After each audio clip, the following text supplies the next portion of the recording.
নমস্কার বন্ধুরা, সবাই কেমন আছেন? আজ একটা পনিরের রেসিপি শেয়ার করতে এলাম।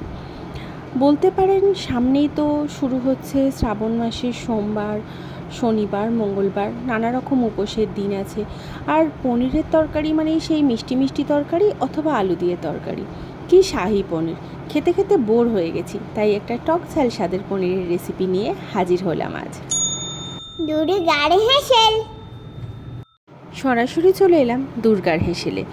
এই রান্নার শুরুতেই আমি এক মুঠো ভাঙা কাজু আর গোটা ছয়েক আমন্ড জলে ভিজিয়ে দিচ্ছি। উষ্ণ গরম জল, আধ ঘন্টা মতো ভিজুক। আর তার মাঝে পনিরগুলোকে কেটে নেব।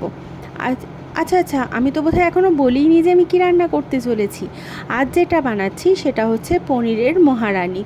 আর সম্পূর্ণ নিরামিষ একটা রান্না। আমিষভাবেও করা যায়, তবে এটা আমি নিরামিষভাবেই করেছি।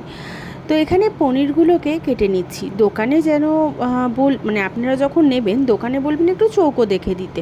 দেখুন কীরকম একটা গোল গোলভাবে দিয়েছিল, আমার কিন্তু কাটতে খুব সমস্যা হচ্ছিল।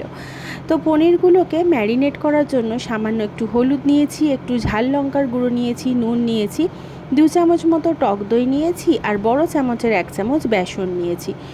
সমস্ত কিছুটাকে খুব ভালো করে মিশিয়ে নিতে হবে। নিয়ে এই ম্যারিনেট অবস্থায় মিনিট 10-এর জন্য রেস্টে দিতে হবে। এমনভাবে মাখাতে হবে যেন মনে হয় যে বেসনটা আর কি খুব ভালো পনিরের গায়ে যেন কোট হয়ে যায়। আমি তাই এখানে দই ব্যবহার করেছি। আপনারা চাইলে হালকা একটু জল ছড়িয়েও কোট করে নিতে পারেন, এমন নয় যে দইয়েতেই করতে হবে।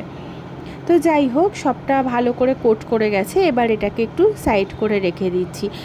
আর ততক্ষণে আমি কিছু মশলাপাতি গ্রেভির জন্য করে নিচ্ছি। একটা মিক্সির বাটির মধ্যে আমি 2টো টমেটো নিয়েছি, 1 গাঁট সমান আদা নিয়েছি, আর বেশ কতগুলো কাঁচা লঙ্কা দিয়ে জল ছাড়া পেস্ট বানিয়ে নিচ্ছি। লঙ্কার পরিমাণটা আপনারা আপনাদের স্বাদ অনুযায়ী ব্যবহার করে নেবেন। এখানে লঙ্কাগুলোতে মোটামুটি ঝাল ছিল, আমি আর কোনো লঙ্কার ব্যবহার করিনি, তাই আমি এখানে লঙ্কাটা একটু বেশি দিয়েছিলাম। আমন্ডগুলো থেকে খোলা ছাড়িয়ে নিয়েছি। এবার কাজু আর আমন্ডটাকে আমি পেস্ট করে নেব। এখানে যেহেতু ভাঙা কাজু ছিল, আমি তাই 1 মুঠো নিয়েছিলাম। আপনারা যদি গোটা কাজু নিয়ে ভিজিয়ে পেস্ট করতে যান তাহলে ওই গোটা 10 মতো নিয়ে নেবেন। এবার একটা ফ্রাইং প্যান বসিয়ে দিয়েছি। রান্নার শুরুতেই খুব সামান্য পরিমাণে তেল দিয়েছি। তারপর পনিরগুলোকে চারদিক থেকেই লাল করে বেশ ভেজে তুলে নিচ্ছি। যেহেতু বেসন দেওয়া আছে, খুব বেশি সময় লাগবে না ভাজা হতে। নিচের দিকে ধরে যাবার কোনো ব্যাপার নেই। সামান্য একটু এদিক ওদিক যে ভেজে নেব বা ধরুন লাল করেও যে ভাজবো, তাতে এমন নয় কিন্তু যে পনিরটা শক্ত হয়ে যাবে। এক সময় হয় না, পনির ভাজলে পনির শক্ত হয়ে যায়, কিন্তু এখানে যেহেতু বেসমের কোটিং আছে, আর আমি ওই যে একটু টক দই দিয়েছিলাম না ম্যারিনেটে, সেই কারণে এখানে কিন্তু পনিরটা একটুও শক্ত হবে না। তাই এখান থেকে তুলে ওই জলে নুন দিয়ে বা ওরমভাবে কোনো রাখার প্রয়োজন নেই। নর্মাল যেভাবে অন্যান্য ভাজাভুজি আমরা তুলে রাখি সেভাবেই তুলে রাখবো।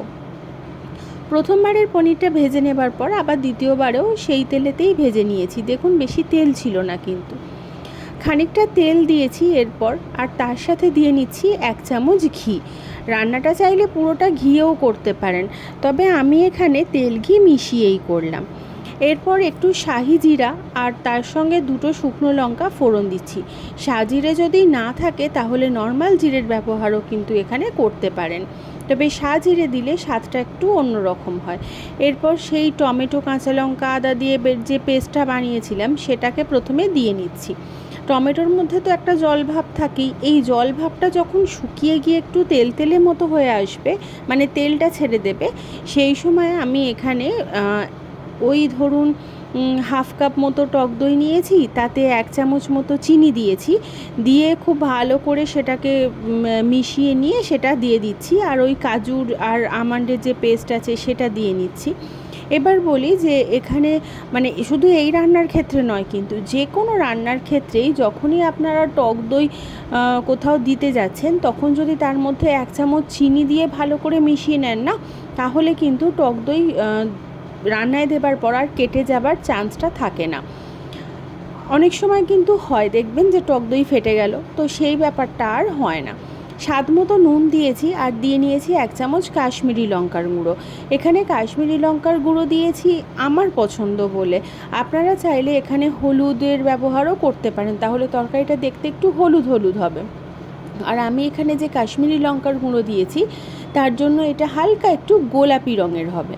তো এটা সম্পূর্ণটাই অপশনাল, আপনারা মানে পুরো ব্যাপারটাই রঙের জন্য, তাই আপনারা আপনাদের পছন্দ মতো কাশ্মীরি লঙ্কার গুঁড়ো ব্যবহার করতে পারেন, আবার হলুদেরও ব্যবহার করতে পারেন। মশলাটা কষা হলে যখন তেল ছেড়ে দিয়েছে সেই সময় জল অ্যাড করব।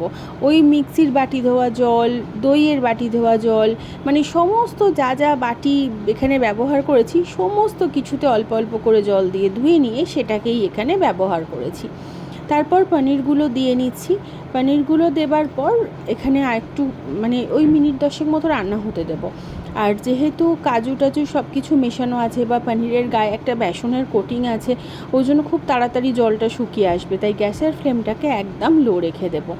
একটু কসুরি মেথিকে ড্রাই রোস্ট করে রেখেছিলাম। ড্রাই রোস্ট করে রাখলে না কসুরি মেথি একদম সুন্দর গুঁড়ো হয়ে যায়, না হলে বড্ড পাতা পাতা হয়ে থাকে। ড্রাই রোস্ট করা কসুরি মেথিটা এখানে দিয়ে দিচ্ছি আর দিয়ে নিচ্ছি ভাজা মশলা। সব তরকারিতে আমরা গরম মশলার ব্যবহার করি তো, কিন্তু এখানে যেটা স্পেশাল জিনিস সেটা হচ্ছে ভাজা মশলা। তো ভাজা মশলার রেসিপি যদি দেখতে চান তাহলে আমার চ্যানেলে আগেই একটা ভাজা মশলার রেসিপি আপলোড করা আছে, আমি সেটার লিঙ্কটা ডেসক্রিপশন বক্সে দিয়ে দেব, সেখান থেকে চেক করে নিতে পারেন যে সঠিক মাপে ভাজা মশলা কিভাবে বানাবেন।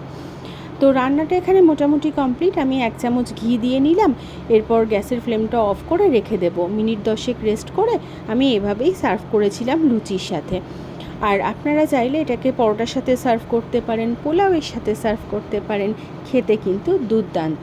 আর মিষ্টি মিষ্টি পনিরের বাইরে এটা একটু টকঝাল স্বাদের পনির, একদম মুখ পাল্টে দেবে।